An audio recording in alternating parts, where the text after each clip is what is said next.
یہ بھی پھر کہا جاتا ہے کہ اگر یہ مان لیا جائے کہ اس کے پاس ایسی کوئی طاقت تھی جس سے وہ اس طرح کی چیزیں کر سکتا تھا، تو آج کی دنیا میں اگر اس کا کوئی ماہر ہے تو وہ تو دنیا کا نظام دربرم کر سکتا ہے۔ اور اس پہ آپ نے ایک بڑا ہی اچھا جواب دیا تھا کہ سیدنا سلیمان جو ہے ان کے اوپر تھے، ان کی نگرانی میں تھے وہ۔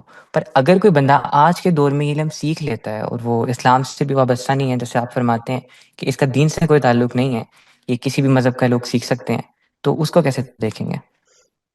موجودہ زمانے میں جو مادی علوم ہے انہوں نے بھی یہی صورت پیدا کر دی ہے، وہ بھی دنیا کا نظام درم برم کر سکتے ہیں۔ اب تو روز ہمیں توجہ دلائی جاتی ہے کہ اس طرح کے ہتھیار بن چکے ہیں جو چند گھنٹوں میں پوری دنیا کو خاکستر کر سکتے ہیں، یہ اب بھی موجود ہے، ان پر بھی کچھ نگرانی ہو رہی ہے۔ اللہ تعالیٰ نے دنیا میں ایک دوسرے کو دفع کرتے رہنے کا اہتمام کیا ہے، یعنی عربی مفہوم میں جس طرح کہ فرمایا ہے کہ طاقت کا ظہور ہوتا ہے تو ہم دوسری طاقت پیدا کر دیتے ہیں۔ اگر اس طریقے کا اہتمام نہ کیا جائے تو دنیا میں فساد پھیل جائے اور کوئی مسجد، کوئی گرجا، کوئی معبد بھی قائم نہ رہے۔ دنیا میں امن و امان اسی طرح قائم رکھا جاتا ہے۔ مختلف قوتیں ہیں جن کو آمنے سامنے رکھ کر اللہ تعالیٰ امن کے لیے اسباب فراہم کرتے ہیں۔ اس وقت بھی یہی ہے۔ یہ معلوم ہے کہ کسی ایسے شخص کے ہاتھ میں اگر موجودہ سائنس کی بعض چیزیں آ جائیں جس کا دماغ پھرا ہوا ہو، وہ معلوم نہیں کیا تباہی دنیا میں پیدا کر سکتا ہے۔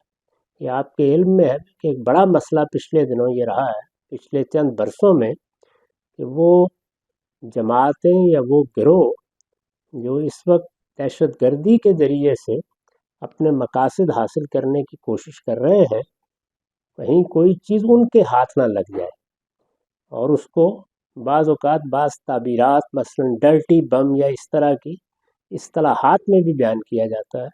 تو یہ خدشہ ہر جگہ انسان کے بارے میں موجود ہوتا ہے۔ نفسی علم کے بارے میں بھی یہ کہا جا سکتا ہے، لیکن کیا نفسی علم کہاں تک ہے، کیا چیزیں کر سکتا ہے؟ کوئی چیز لامحدود نہیں ہوتی، اور کسی چیز کو بھی اللہ تعالیٰ اس کے حدود سے آگے بڑھنے کا موقع بھی نہیں دیتے۔ تو اس وجہ سے اللہ کا بنایا ہوا نظام ہے، اس میں قوتیں بے شمار ہیں۔ جانور ہی کو دیکھ لیجیے، یعنی اگر انہی کو اذن ہو جائے کہ تم بستیوں میں داخل ہو جاؤ اور وہ جنگلوں سے نکل کر بستیوں میں داخل ہو جائے تو شاید ہم میں سے کوئی بھی اپنی حفاظت نہ کر سکے۔